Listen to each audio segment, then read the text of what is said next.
మన ముందు రాధా మనోహర్ దాస్ గారు ఉన్నారు. జై శ్రీరామ్. జై శ్రీరామ్. ప్రైతిలాడ్. జై ఇన్సాన్. జై ఇన్సాన్. హిందూ మతాన్ని సమిష్టిగా ఉంచి మతం యొక్క ప్రాముఖ్యత తెలియజేయడమా, ఇతర మతాలను కించపరచడమా? ఇప్పుడు ఇతర మతాల ప్రస్తావన ఎందుకు వచ్చింది? ఆ దరిద్రులు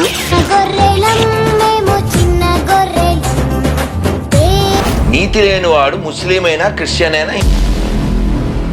మీరు చెప్పే హిందూ ధర్మంలో మనుషులంతా సమానమేనా? ఖచ్చితంగా. మనది కుల వ్యవస్థ కాదు, వర్ణ వ్యవస్థ.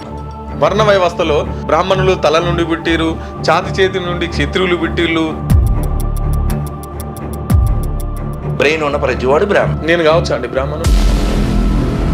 మీరేం పని చేస్తారు? నేను సాధువుని. దానివల్ల సమాజానికి ఏం ఉపయోగం? సమాజానికి ఒకటే దేశం, ఒకటే మతం అంటున్నారు కదా, ఒకటే కులం అని ఎందుకు అనట్లేదు? అందరి లోపల ఆరక వెలిగే ఆత్మ ఒక్కటే తెలియండి. మీరు 6-7 ఏళ్ల పాపని చెప్పు, నువ్వు చెప్పవా? జై ఇన్సాన్ అన్నావు కదా.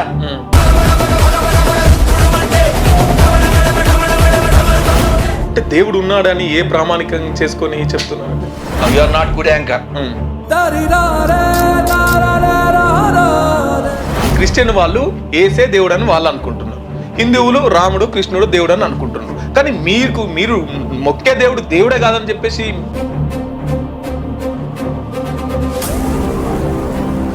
పాస్టర్లు ఏమన్నా ఇది ఎల్లు పుస్తకం అని చెప్పేసి ప్రకటించుకున్నారా?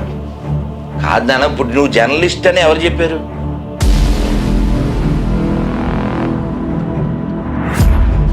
వాళ్ళు మతం మారు అని చెప్పేసి చెప్తున్నారు, కానీ వీళ్ళు ఎందుకు మారుతున్నారు? జ్ఞానం లేదు కాబట్టి. విగ్రహారాధన వ్యతిరేకించే ప్రతి క్రైస్తవుడు యేసు బొమ్మలు ఏమున్నా వచ్చపోయాలి.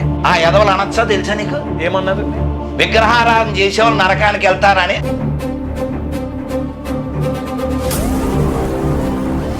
క్రైస్తవుల మనోభావాలు దెబ్బతిని మీ మీద కేసు పెట్టారు. ముఖ్యంగా ఒక ఆయన ఈ రాధా మనోహర్ దాస్ అని ఒక పిచ్చిపట్టిన వ్యక్తి తిరుగుతున్నాడు. ఈ ప్రాంతాల్లో కూడా తిరుగుతాడు. ఆ పిచ్చిపట్టిన వ్యక్తి ఎక్కడ కనబడితే పట్టుకుని పోలీస్ స్టేషన్ లో అప్పగించాడు. వాళ్ళంతా హిందువులకే పుట్టేది తెలుసా? ఆడు ఇప్పటికీ హిందూ గానీ సర్టిఫికేట్ లో ఉన్నాడు తెలుసా?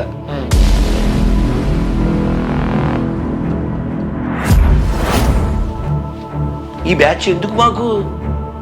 దేనికి? అహోబిలం పక్కన ఉందే ఆలగడ్డ, పాడేరులో ఉందే లోతుగడ్డ, హైదరాబాద్ లో ఉంది ఎర్రగడ్డ. మనకెందుకు? ఈ దేశానికి లాభం దేవాలయం వల్ల, ఈ దేశానికి ప్రశాంతత దేవాలయం వల్ల. స్కూళ్ళు హాస్పిటల్ అన్ని ఎత్తేసి దేవాలయాలే కడతారు కాదుగా.